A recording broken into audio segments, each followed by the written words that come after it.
Senator Bozeman, we were just talking about the importance of having your work become part of what we're doing in the Farm Bill. So thank you very much. Senator Hoeven. Thank you, Madam Chairman. Thanks to you and the ranking member for calling this meeting today. Appreciate it very much. And thanks to all of our witnesses. Senator Klobuchar and I have introduced bipartisan legislation to increase the loan limits, modernize the loan limits for the Farm Service Agency farm loan programs. We did that before the last Farm Bill and made that part of the Farm Bill. We're looking to do that again.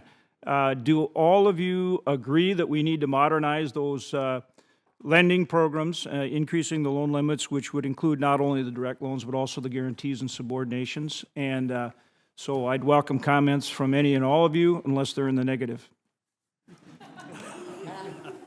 I'll be in the very positive. So thank you, Senator, for your question. I think particularly in the topic of AI and ag tech, as agriculture goes from data poor to data rich, it's not just about sensors and Internet of Things and getting the farm super connected. I think we can use that data to provide new risk and lending solutions to farmers, particularly as the U.S. business model goes from more rented acres as opposed to owned acres, and I think it's really important. Anybody disagree with that? Anybody want to add to it? Is there anything specific you want to see in these lending programs?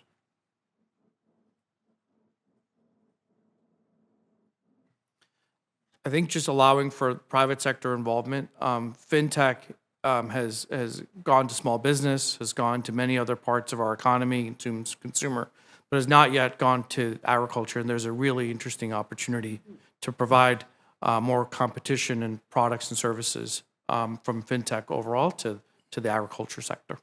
And would you also agree that it's very important for our beginning farmers that we have these programs available and that they're adequate to meet the needs? They provide a ladder to acquire working capital, to acquire farm, and to bring a new generation of farmers into the system. Right, because we need to bring in young people, and the capital barriers are significant with modern agriculture. You would agree with that? Absolutely. And then in North Dakota, we have a project called Grand Farm, which is conceptually to be an autonomous farm where we're using AI and precision ag and all these incredible developments to develop a farm that's highly automated. In essence, we say autonomous, although of course it would never be fully, but really to be on the cutting edge of the development of precision ag. John Deere's involved, as are many other Microsoft. Many leading companies are involved in this incredible effort. Tell me, from each of your perspective, how do you think you can bring resources to bear to help these kinds of efforts like Grand Farm? And since John Deere Controls has a major development office in Fargo, maybe you would start.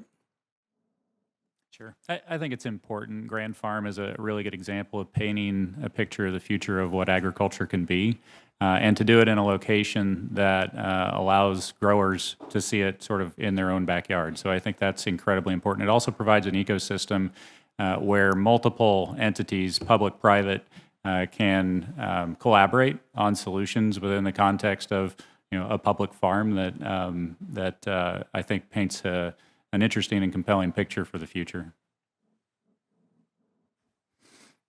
Who else? What other ideas can you bring, either from higher ed or from the business world? I think it's a great idea to actually demonstrate what can be done. I think that will allow for sort of people to understand that it's available and have some understanding of how it works and what it costs. We've had a slightly different approach, mainly because we don't have a Grand Farm initiative, but we have used virtual reality to demonstrate what that kind of precision agriculture could do. So it's on a somewhat limited basis, but we are able to bring people in and demonstrate this is, you could be driving this autonomous, driving an autonomous vehicle. You could be riding in an autonomous vehicle. It can be doing all these things for you in the future and give them a sense of it that way. Dr. Griffiths, what's the most important thing that we can include in NIFA funding this year? I think many of the things we've talked about, support for ongoing research and development, loans to farmers so that they can really get up and running and reduce the cost of entry for those small independent farms. But is there anything we should do in terms of the NIFA funding that you would recommend that could make it even more effective? I mean, other than, I'm sure, increasing the dollars, but are there recommendations you have regarding NIFA specifically? Or anyone else?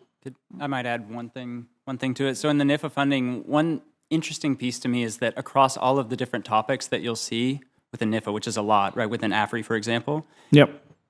there is an opportunity for AI to be embedded in almost every one of those. And so I think there's a question of how it's a cross-cutting technology, and so how we can make it a cross-cutting type of opportunity, I think, is really important. Yeah, and as the chairman said, adding AI to the language in the right way, both to give you the authorities, but also so that we're careful in its development. I would echo her thoughts on that. So again, thanks to all of you. Thanks, Madam Chair and the ranking member. Thank you so much. This has really been a terrific discussion, very helpful. And we have lots more to do. We look forward to working with you going forward. But this is really important to our work in supporting